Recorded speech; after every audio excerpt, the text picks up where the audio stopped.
TV news में आपका स्वागत है। मैं हूं स्तुति और आइए एक नजर डालते हैं शहर की प्रमुख सुर्खियों पर। यूपी बोर्ड के हाई स्कूल व इंटरमीडिएट की परीक्षा का परिणाम हुआ घोषित। छात्राओं ने मारी बाजी, वहीं छात्र छात्राओं के चेहरे खुशी से खिले।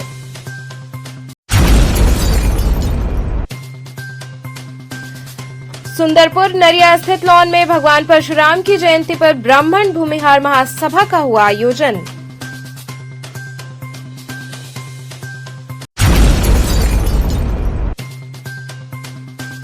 ट्रेड फैसिलिटी सेंटर के गेस्ट हाउस की खिड़की से गिरकर एक युवक की मृत्यु का मामला आया सामने।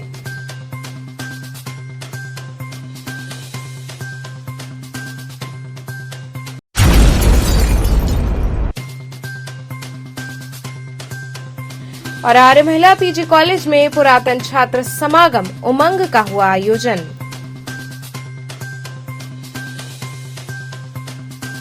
और अब खबरें विस्तार से। यूपी बोर्ड के हाई स्कूल व इंटरमीडिएट की परीक्षा का परिणाम घोषित हुआ। इस वर्ष भी छात्राओं ने बाजी मारी, वहीं उत्तीर्ण छात्र छात्राओं के चेहरे खुशी से खिल उठे।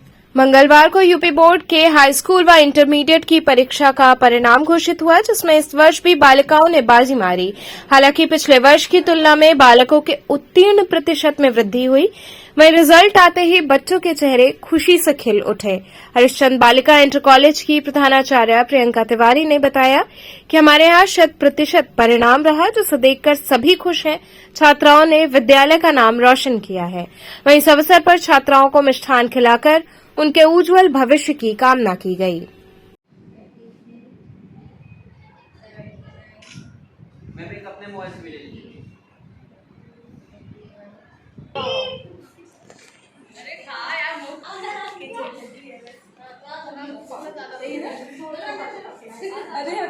चलो खाते रहो।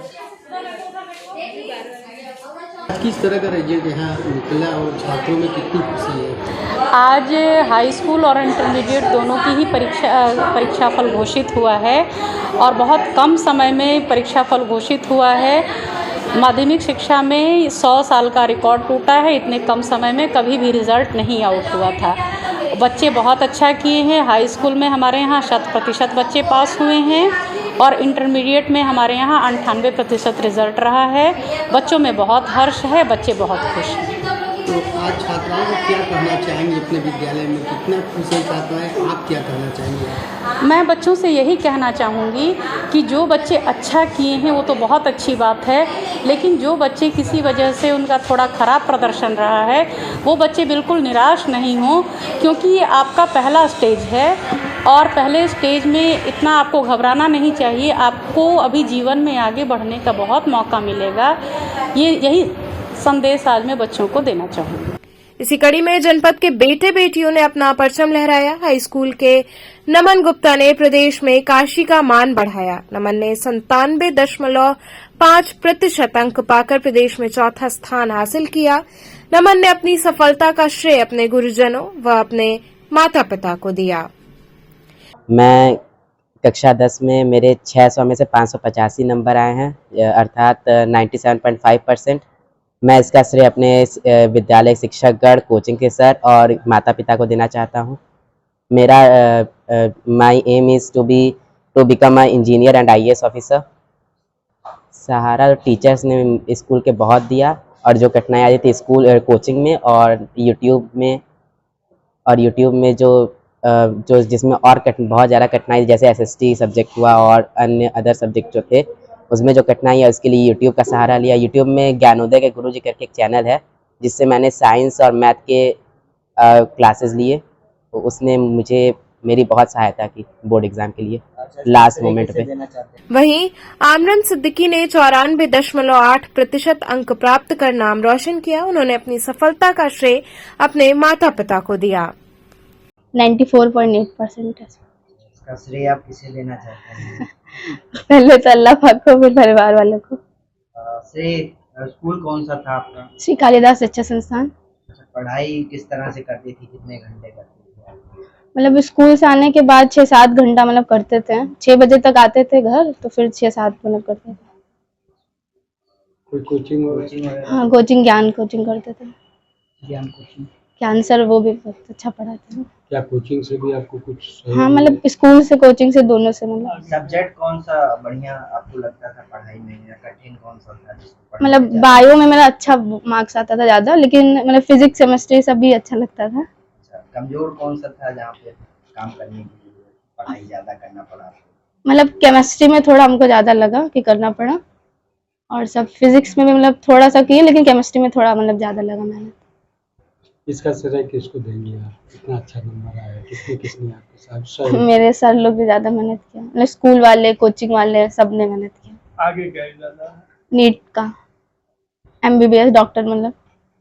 वहीं काशी की बेटी अर्चना ने हाई स्कूल में 97.33% अंक लाकर न सिर्फ काशी का ही नाम रोशन किया, बल्कि प्रदेश में भी 5वां स्थान प्राप्त कर उत्तर प्रदेश का भी मान बढ़ाया है। एक किसान के घर में जन्मी बच्ची अर्चना ने घर के कार्य के साथ साथ पढ़ाई में भी काफी मेहनत की और आज रिजल्ट सामने है। अर्चना की आगे IAS बनने की इच्छा है। उसके अंदर काफ़ी उत्सुकता है, क्योंकि हमें भी विश्वास था कि यह बच्ची हमारे यहाँ जो है जब से स्टार्टिंग से जो है शिक्षा ग्रहण कर रही है और प्रत्येक वर्ष अपने क्लास में जो है टॉप 10 में रही हैं। बच्ची जो है हर साल आगे बढ़ती हैं और उसके बाद उन लोगों को उनको प्रोत्साहन दिया जाता है। साथ ही साथ और हमारे जो बच्चे हैं उनको भी हम कोशिश करते हैं किसी प्रकार से अपने क्लास में स्थान प्राप्त करते हुए फाइनल क्लास में जो उनकी जो है सोच है गार्जियन की, माता पिता जो जिनके लिए इतना पैसा खर्च करते हैं वो जो है कम से कम सही सदुपयोग हो और बच्चे जो है भविष्य में आगे जा कर के जो है विद्यालय का नाम रोशन करें।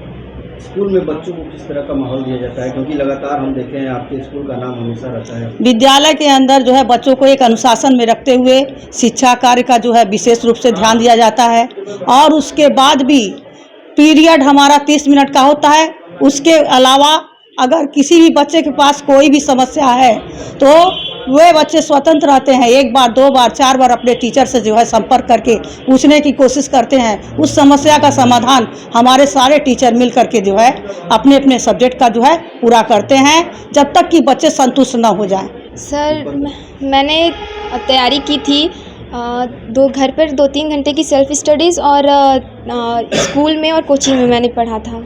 कितना उत्साह है रिजल्ट को लेकर? क्या उम्मीद थी आपको कितना अंक आ जाएगा? सर उत्साह मेरा बहुत ज़्यादा, एक्साइटमेंट थी मुझे रिज़ल्ट देखने की और उम्मीद नहीं थी कि हो जाएगा इतना ज़्यादा।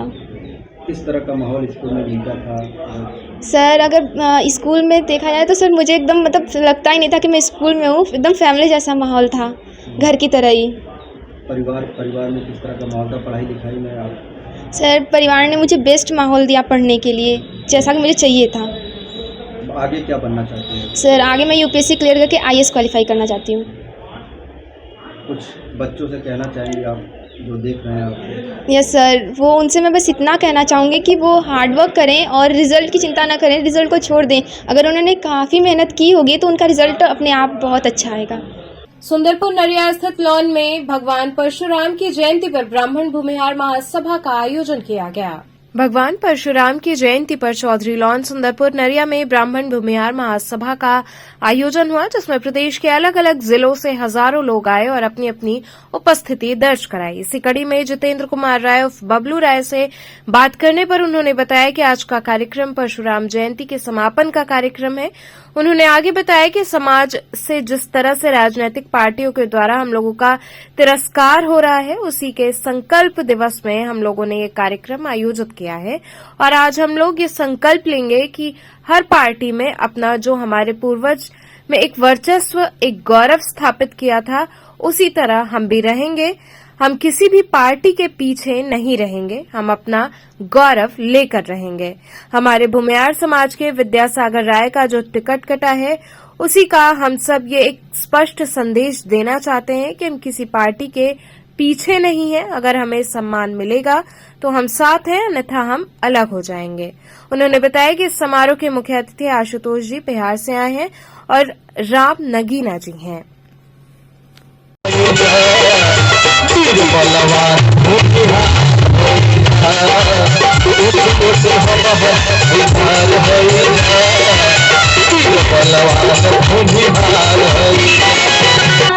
और आज का कार्यक्रम जो है परशुराम जयंती के समापन का कार्यक्रम है। समाज में जिस तरह से राजनीतिक पार्टियों के द्वारा हम लोग का तिरस्कार हो रहा है, उसी के संकल्प दिवस पे हम लोग ये कार्यक्रम का आयोजन किया हुआ है। और आज हम ये संकल्प लेंगे कि हर पार्टी में अपना एक जो पहले का हमारा रहा हुआ है पूर्वजों से उठाकर देखेंगे तो हमने हमेशा अगुवाई करने का काम किया है और आगे भी हम अपने आप को उसी तरह से लाने का प्रयास करेंगे। आज हम उसी का यहाँ पर संकल्प लेंगे।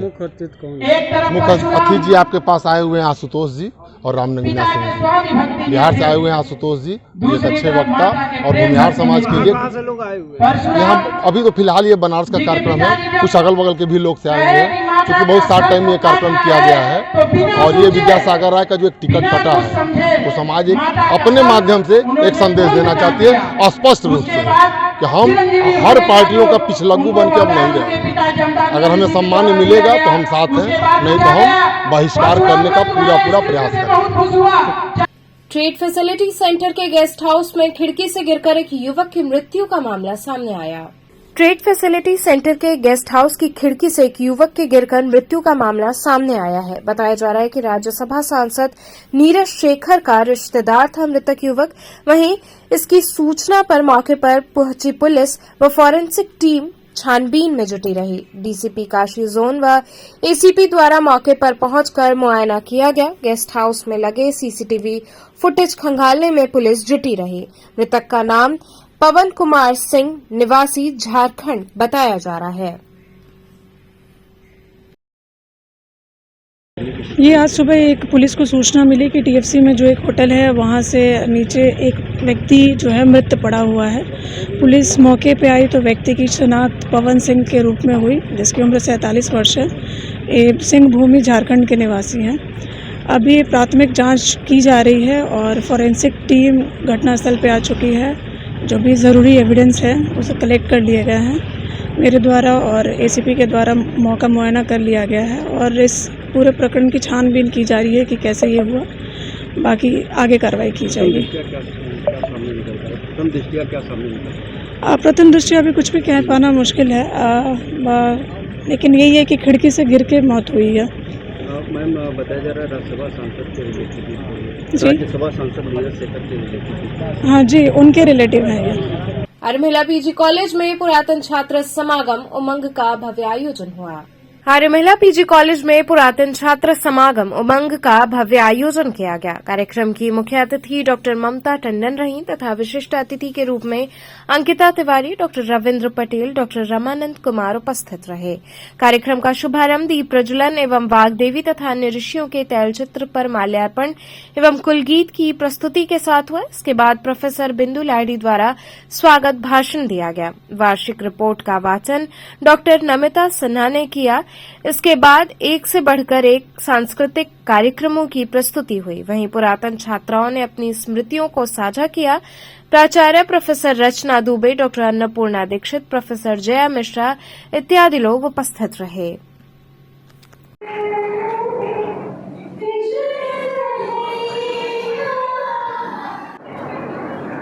बहुत ही मनमोहक प्रस्तुति रही जयंती जायसवाल जी और कंचन मिश्रा जी का। एक बात और बता दूं, जयंती जायसवाल जी हमारे यहाँ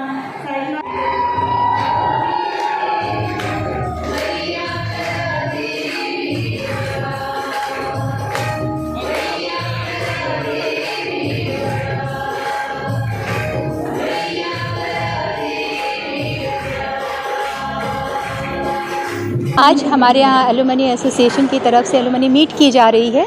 इस मीट में लगभग 250 छात्राएं, हमारी पूर्व छात्राएं उपस्थित हुई हैं।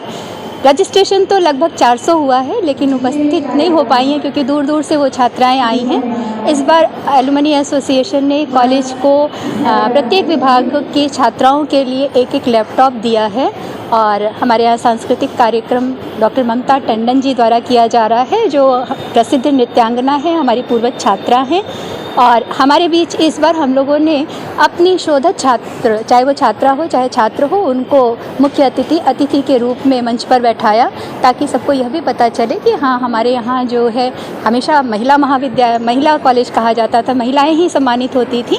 तो हमारे शोधक छात्र भी हैं जो मेल हैं और फीमेल भी हैं, बहुत सारे हैं, लेकिन वो सारे दूर दूर यूनिवर्सिटी कॉलेजेस में हैं, इसलिए वह उपस्थित नहीं हो पाए। जो कोई काशी में आ सका उनका हम लोगों ने सम्मान किया। इस तरह से यह कार्यक्रम सबके सहयोग से अपने कॉलेज के प्रति समर्पण किस प्रकार होना चाहिए, अपने कॉलेज यहाँ से सीख कर के बच्चे चाहे वो असिस्टेंट प्रोफेसर बनते हैं या जिस भी पद पर जाते हैं, फिर वहाँ जा कर के उन बच्चों को जो शिक्षा देते हैं, समाज को जो शिक्षा देते हैं, तो वह आप यदि उस समय आए होते तो बहुत सारे एलुमनी इतनी प्रशंसा कर रहे थे कि हाँ, हमने इस कॉलेज से केवल रहने और जीवन को ही नहीं सीखा, अपने बच्चों को भी उस जीवन में ढालने की प्रवृत्ति अपनाने की शिक्षा देते हैं जो हमारे गुरुजनों से मिला है। तो हम सब यही शिक्षा देते हैं। इससे यह शिक्षा मिलती है कि हम एक साथ कम से कम साल भर में एक बार एकत्र हो करके अपने अनुभवों को साझा कर सकते हैं, अपनी स्मृतियों को पुनरुज्जीवित कर सकते हैं। इन्हीं शुभकामनाओं के साथ वार्ड नंबर 55 प्रहलाद घाट से कांग्रेस पार्षद प्रत्याशी अनुपम राय ने समर्थकों संघ क्षेत्र का भ्रमण कर जनता से सहयोग मांगा। नगर निकाय चुनाव में सभी पार्टियां अब जोरों शोरों से चुनाव प्रचार में जुट गई हैं। इसी कड़ी में वार्ड नंबर 55 प्रहलाद घाट से कांग्रेस के पार्षद प्रत्याशी अनुपम राय ने क्षेत्र की जनता के बीच जाकर उनका प्रतिनिधित्व करने हेतु एक बार मौका देने की अपील की। उन्होंने अपने समर्थकों संघ क्षेत्र का भ्रमण किया।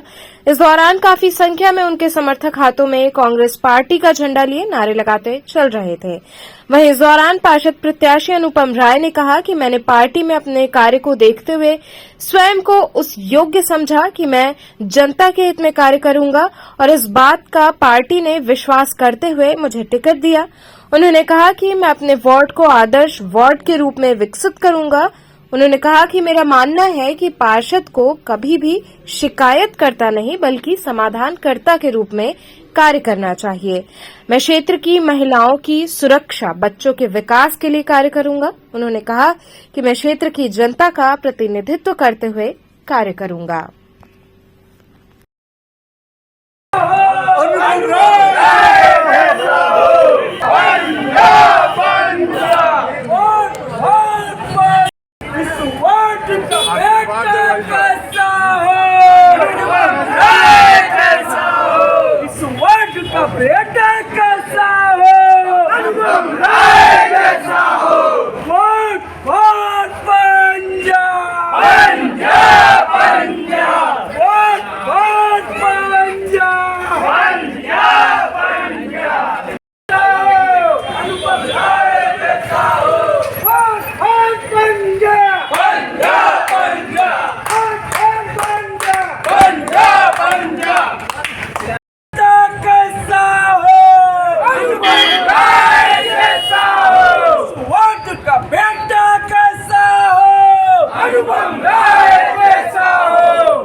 अनुपम जी, कौन से वार्ड में आप चुनाव लड़ रहे हैं, क्या है समस्या, क्या लेकर के आप इस चुनाव में खड़े हुए हैं? आज ये मुझे लगता है कि बनारस का सबसे प्रसिद्ध वार्ड है, वार्ड नंबर 55, जिसमें 2 वार्डों का विलय करके किसी एक वार्ड के नाम से प्रहलाद घाट वार्ड बनाया गया है, जिसमें हमारी करीब 15,000 जनता निवास करती है एज अ वोटर के तौर पे। मैंने वहाँ से अपने आप को उस योग्य समझा कि मुझ में वो कार्य करने की क्षमता है, इसलिए मैंने अपने पार्टी में अपने कार्य को देखते हुए आवेदन किया। पार्टी ने मेरे कार्यों का सम्मान करते हुए मुझे इस काबिल समझा और मुझे टिकट प्रदान किया। पार्टी के सिंबल पर मैं कांग्रेस पार्टी का वर्तमान पार्षद प्रत्याशी हूँ। मैं आपको भरोसा दिलाता हूँ कि वार्ड में विकास के कार्य को देखते हुए जो अब तक विघटन का कार्य हुआ है उसको सुधारने का कार्य करूँगा और अपने वार्ड को एक आदर्श वार्ड बनाऊँगा। जो कार्य आज तक पार्षदों ने कभी नहीं किए हैं, जिनका मतलब सीधा सा एक फंडा होता है कि झाड़ू लगा लिया, कूड़ा उठा दिया, लाइट बिजली पत्ती के मैं कंप्लेनर बन गया और सभासद हो गए, तो सभासद तो कभी कंप्लेनर नहीं बनना चाहिए, उन्हें सॉल्वर होना चाहिए। मेरे हिसाब से उन चीज़ों पर मैं कार्य करूँगा, महिलाओं की सिक्योरिटी पे कार्य करूँगा, बच्चों के विकास पे कार्य करूँगा, पढ़ाई पर कार्य करूँगा। आगे क्या कहना चाहेंगे अपने क्षेत्र की जनता से? क्षेत्र की जनता से मुझे कहने की ज़रूरत नहीं, मैं उनके बीच का बेटा हूं। मैं उनका प्रतिनिधित्व करना चाहता हूं कि मैं एक सुदृढ़ समाज की रचना कर सकूं, अपने वार्ड को इस तरह विकास में ले जा सकूं कि ये आदर्श वार्ड का जो मैंने संकल्प लिया है, अपने आप को वचनबद्ध किया है। मैंने कोई घोषणा पत्र जारी नहीं किया है, मैंने अपने आप को वचनबद्ध किया कि मैं जिस दुर्घटनाओं से, जिन परिस्थितियों से, जिन समस्याओं से गुजर चुका हूं, वो समस्याएं भविष्य में नहीं आएंगी। इसलिए मैंने अपने आप को वचनबद्ध करते हुए इस रण क्षेत्र में उतरा हूं।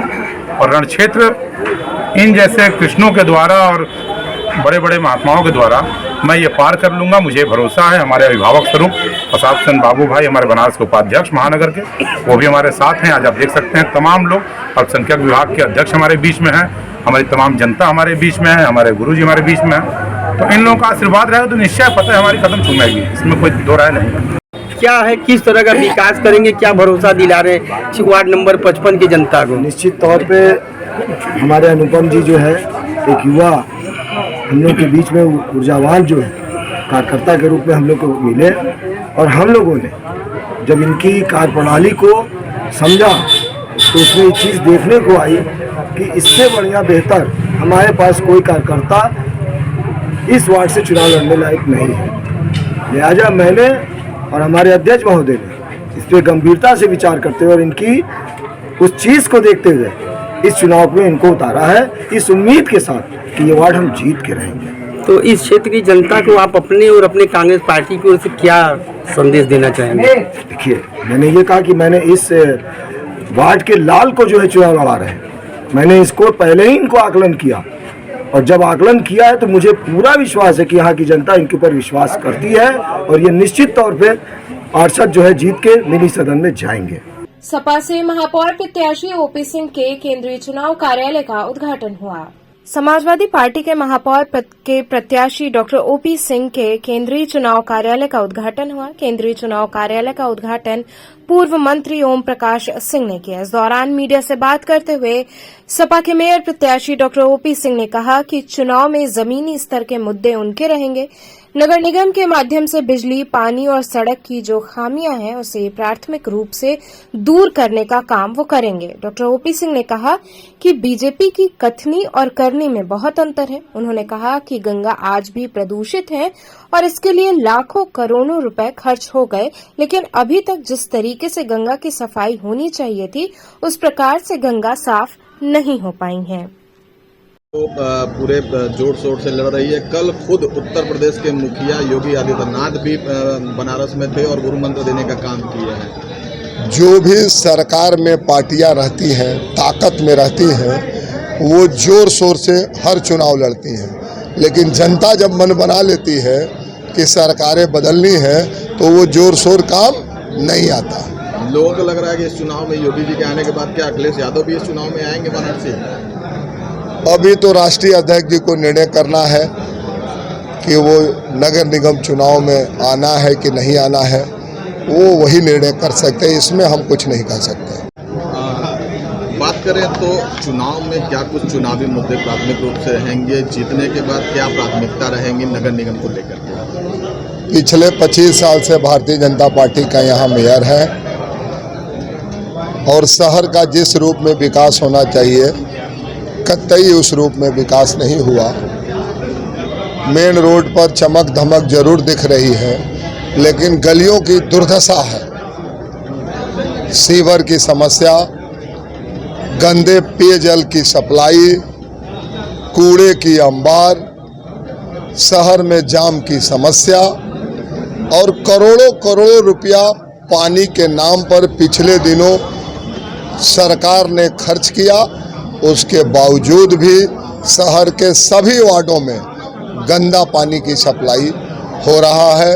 इन तमाम सवालों को लेकर हम सब लोग जनता के बीच में जा रहे हैं और जनता इन सवालों के बाद भारतीय जनता पार्टी के खिलाफ वोट करने जा रही है और समाजवादी पार्टी का सदन में पार्षद का बहुमत और महापौर का भी चुनाव जीतने समाजवादी पार्टी जा रही है। यहाँ रुकेंगे एक छोटे से ब्रेक के लिए, आप बने रहिए केटीवी के साथ।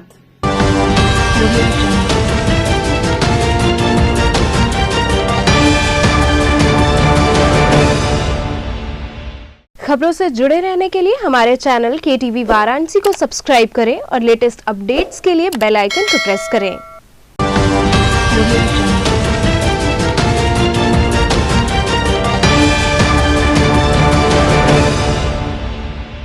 ब्रेक के बाद आपका स्वागत है। दखल संगठन द्वारा उन्नाव दुष्कर्म पीड़िता को न्याय दिलाने हेतु प्रदर्शन सभा की गई। दखल संगठन की ओर से लंका BHU गेट पर प्रदर्शन सभा का आयोजन किया गया। इस दौरान सभा में शामिल सदस्यों ने कहा कि उन्नाव में गैंगरेप पीड़िता को न्याय दिलाने के उद्देश्य से आज ये कार्यक्रम किया जा रहा है। उन्होंने कहा कि 31 दिसंबर 2021 को उन्नाव के लातखेड़ा गांव में 11 साल की एक नाबालिग लड़की के साथ गैंगरेप हुआ। 13 फरवरी 2022 को अरुण, अमन और सतीश दोबारा से 11 वर्षीय बच्ची के साथ सामूहिक दुष्कर्म किए। पीड़िता की मां की शिकायत पर आरोपियों को पॉक्सो एक्ट के तहत मुकदमा दर्ज कर गिरफ्तार किया गया। इस बीच कोर्ट ने आरोपितों को जमानत दे दिया। 17 अप्रैल 2023 की रात दोनों आरोपी अपने 2 अन्य साथियों के साथ नाबालिग पीड़िता के घर पहुंचे। पीड़िता के कहे अनुसार वे केस में सुलह का दबाव बना रहे थे, फिर गाली गलौज करने लगे। पीड़िता और उसकी मां के विरोध करने पर उनको लाठी डंडे से पीटा, जान से मारने की धमकी दी। फिर आरोपियों ने उनके घर में आग लगा दी। आग में पीड़िता का 7 महीने का बेटा और 2 महीने की बहन गंभीर रूप से झुलस गए। हम उन्नाव की इस पीड़िता के समर्थन में आज खड़े हैं।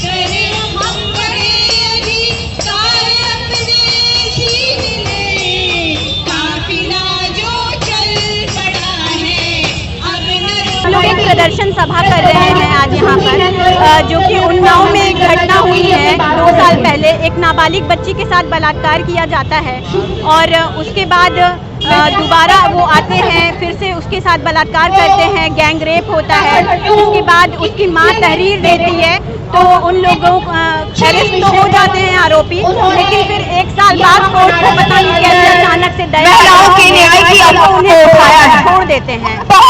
आरोपी पीड़िता के घर आते हैं, उसे डराते हैं, धमकाते हैं और जब वो नहीं मानती हैं तो उसके घर को जला दिया जाता है, जिसमें वो पीड़िता जो गैंगरेप के बाद मां बन गई थी, उसका 6 महीने का बच्चा और उसकी छोटी बहन बुरी तरह से झुलस गए हैं। 50% तक वो झुलस चुके हैं। उसके बाद भी कहीं कोई सुनवाई नहीं है, कोई कार्रवाई नहीं हो रहा है। मीडिया चुप है, प्रशासन चुप है, पुलिस चुप है, सरकार चुप है, हर कोई चुप है।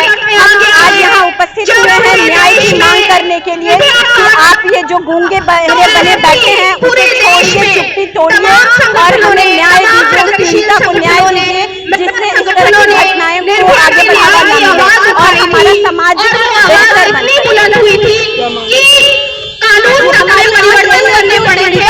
न्याय दिया जाए, बल्कि इस तरह से हो रहे हैं बलात्कार उसमें त्वरित मानसिक कार्रवाई हो, क्योंकि इतना लंबा समय लग जाता है पीड़िता को न्याय देने में और आरोपियों को जमानत से जिस तरह छोड़ दिया जाता है वो वापस आकर इसी तरह का कृत्य करते हैं। तो अब प्रशासन को, न्याय व्यवस्था को ये मानना पड़ेगा कि ये ऐसा कृत्य नहीं है जिस पर आपको दया करके आरोपियों को छोड़ दिया जाए। इसलिए घिनौने कृत्य के लिए त्वरित सजा सुनाई जानी चाहिए। हमारी सजा यही है। सृजन सामाजिक विकास न्यास द्वारा नेक पहल करते हुए महिलाओं हेतु घाटों पर चेंजिंग रूम की व्यवस्था की जा रही है। सृजन सामाजिक विकास न्यास की पहल पर दशाश्वमेध घाट पर लोगों को स्वच्छता के प्रति जागरूक किया गया। इसके साथ ही महिलाओं हेतु 1 सेट यानी 2 चेंजिंग रूम स्थापित किए गए।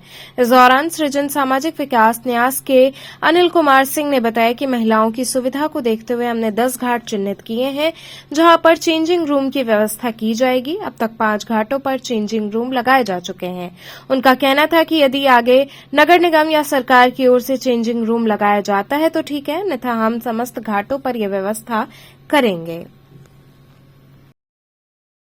किस तरह की योजना आप लोग चला रहे हैं, क्या है? योजना ये देखिए, हम लोग काशी के घाटों को, माँ गंगा के घाटों को, संत रविदास घाट से लेकर नमो घाट तक हर साल स्वच्छ कराते हैं। इस साल 7 बार स्वच्छ करा चुके हैं।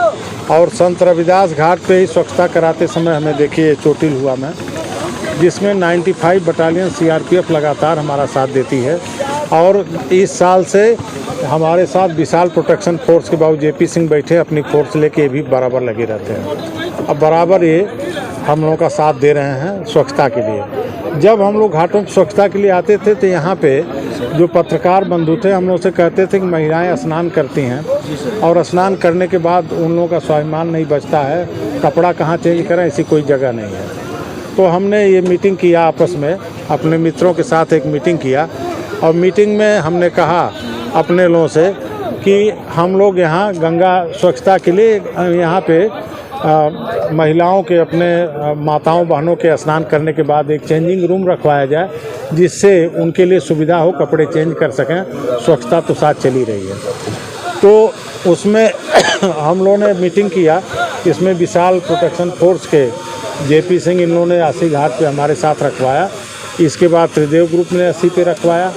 फिर दशाश्वमेध घाट पे हम लोगों ने रोमा बिल्डर्स के साथ रखवाया, फिर त्रिदेव ग्रुप ने रखवाया।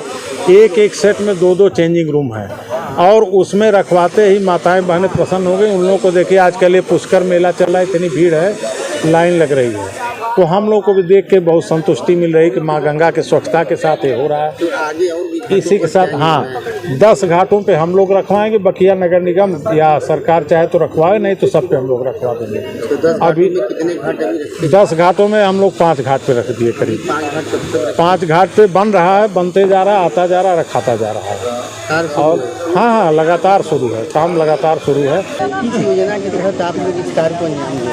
नहीं, पिछले कई वर्षों से हम लगातार अनिल सिंह जी जो हैं हरितमा अभियान के, उनके साथ में यहाँ पर घाटों की साफ़ सफाई और सैनिटेशन या फिर जो भी चीज़ें हैं यहाँ साफ़ सफाई से रिलेटेड, उसमें हम लगातार इनके साथ में कंधे से कंधा मिलाकर पार्टिसिपेट कर रहे हैं। हमारी फोर्स के मेंबर्स आते हैं, हम घाटों की साफ़ सफाई करते हैं, जिससे कि यहाँ पर आने वाले जो दर्शनार्थी हैं उनको कोई असुविधा ना हो और उनको स्वच्छ वातावरण मिल सके। किस तरह का उन लोगों को राहत देने का काम करेंगे? अब जितनी भी जैसे अनिल सिंह जी की और जैसे ये यहाँ पर विशाल टास्क फोर्स, इन लोगों के साथ में जब भी इससे पहले भी हम वृक्षारोपण और बहुत सारे जो पर्यावरण जागरूकता अभियान है हम पार्टिसिपेट करते रहते हैं। हमारी बटालियन कमांडेंट महोदय के दिशा निर्देश पर लगातार उस चीज़ में सक्रिय है। तो हम जब भी रिक्वायरमेंट होती है, हमें अपनी ड्यूटी के अलावा जब भी हमें टाइम मिलता है तो हम इन सब सोशल वर्क, इन सब चीज़ों में या पर्यावरण जागरूकता अभियान में इन सब चीज़ों में पार्टिसिपेट करते हैं, जिससे कि मैक्सिमम लोगों को इससे लाभ पहुंचाया जा सके और लोग जागरूक हो सके अपने। हैदराबाद से आए सदस्यों द्वारा घाटों पर हजारों श्रद्धालुओं में शरबत का वितरण किया गया। हैदराबाद से काशी चलकर आए भाग्यनगर अयप्पा सेवा समिति के सदस्यों द्वारा 12 दिवसीय पुष्कर मेले के उपलक्ष्य में दशाश्वमेध घाट पर चिलचिलाती धूप व भीषण गर्मी को देखते हुए घाटों पर आए हजारों श्रद्धालुओं के लिए लस्सी व शरबत का वितरण किया गया, जिसमें हैदराबाद से चलकर आए लोगों को यहां ये कार्य करके काफी खुशी मिली। इस कार्यक्रम में अशोक गुप्ता, राजू, वेंकटेश सहित दर्जनों लोग सेवा में जुटे रहे। मैं हैदराबाद भाग्यनगर अयप्पा सेवा समिति की ओर से हूँ। यहाँ भी जो भी यात्री आते हैं, उन्होंने नहाने के बाद वो बड़ी घड़ी धूप में उनको प्यास लगता है, भूख लगता है, वो सब सोच के 12 साल में एक बार जो पुष्कर आता है, हम उसको वो चीज़ को हम बहुत मानते हैं। वो चीज़ को मानते हुए जो इधर भक्त आते हैं उनके लिए हम थोड़ा बहुत व्यवस्था करने के लिए अच्छा ठंडा अगर छाछ एक बार पी लिए तो उनको ये चढ़ने के लिए, उनको जाके शिव जी का दर्शन के लिए एक शक्ति आता है, ऊर्जा आता है। जो भक्ति भाव से यहाँ आते हैं उनको थोड़ा बहुत सहकार हमारे भाग्यनगर अयप्पा सेवा समिति हैदराबाद की ओर से हम ये कर रहे हैं। इसके अलावा भी हम बहुत सारे सर्विस कर चुके हैं, कर रहे भी। एक गौशाला बना है हैदराबाद में और एक अनाथ आश्रम। केरला में हर दिन अन्नदानम होता है जनवरी में। तो लगभग 7-8 लाख आदमी का अन्नदान होता है। बनारस में क्या क्या कर रहे हैं? बनारस में ये पहला बार हम ये छाछ बांटने का प्रोग्राम ये यात्रिकों को करें।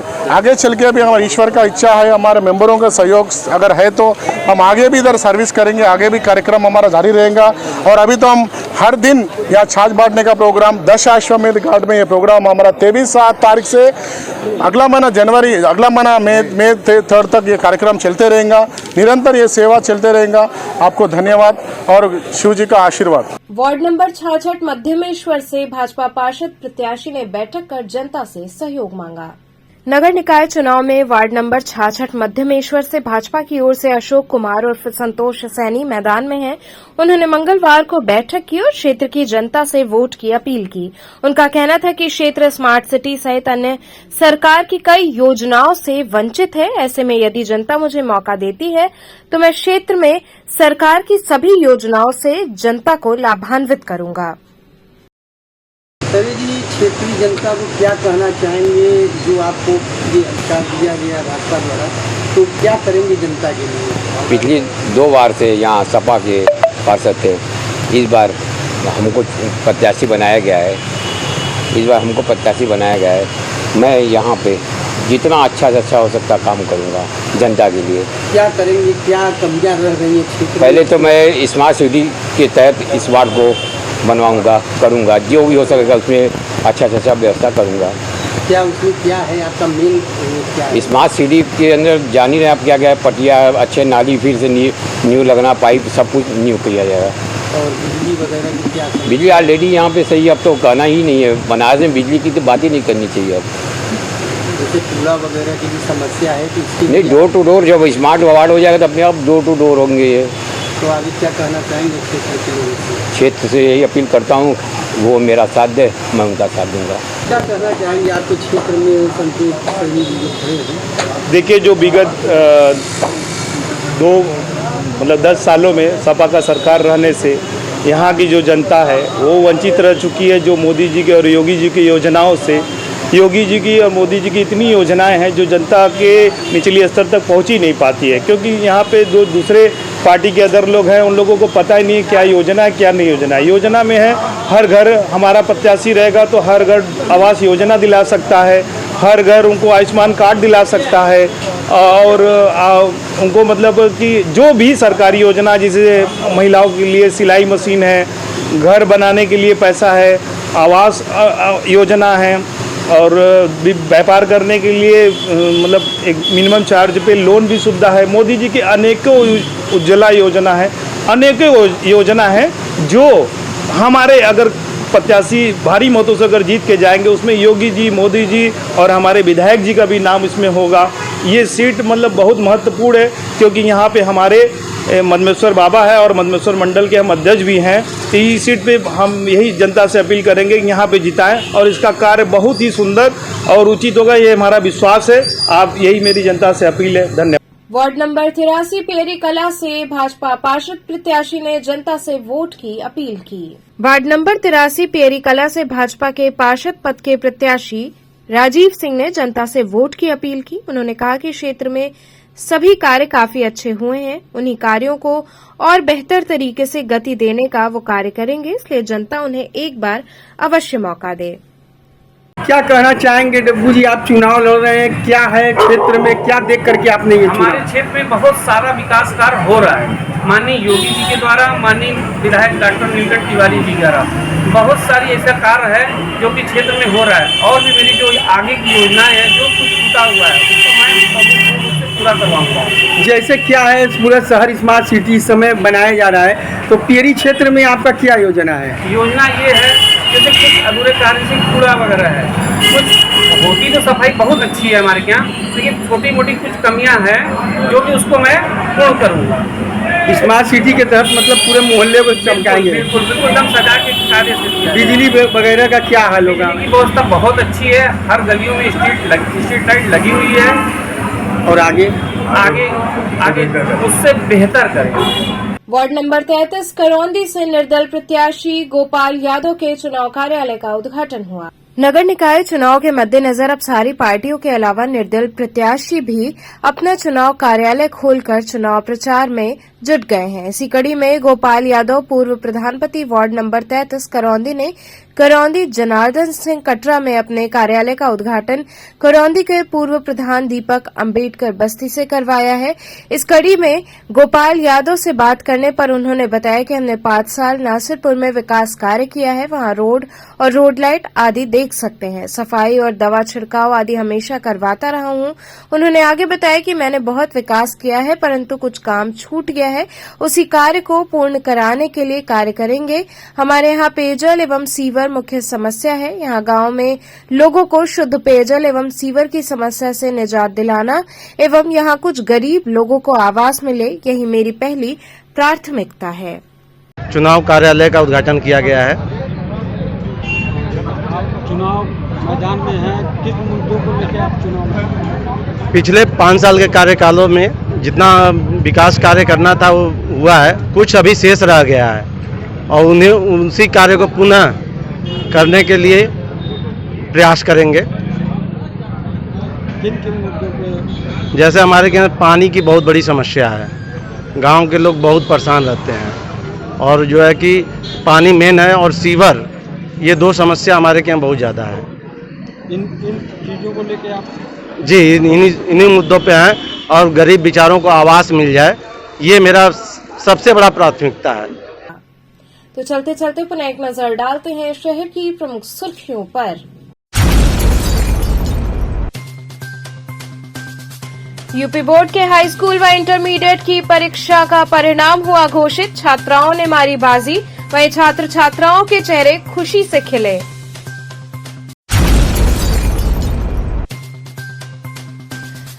सुंदरपुर नरिया स्थित लॉन में भगवान परशुराम की जयंती पर ब्राह्मण भूमिहार महासभा का हुआ आयोजन।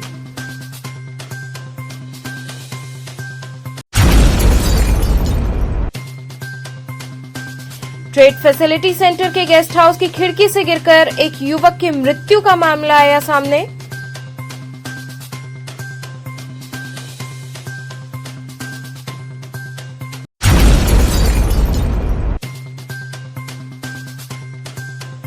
और आर्य महिला पीजी कॉलेज में पुरातन छात्र समागम उमंग का हुआ आयोजन।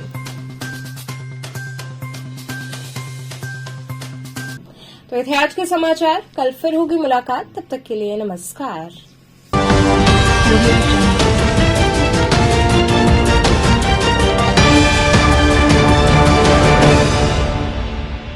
खबरों से जुड़े रहने के लिए हमारे चैनल KTV वाराणसी को सब्सक्राइब करें और लेटेस्ट अपडेट्स के लिए बेल आइकन को प्रेस करें।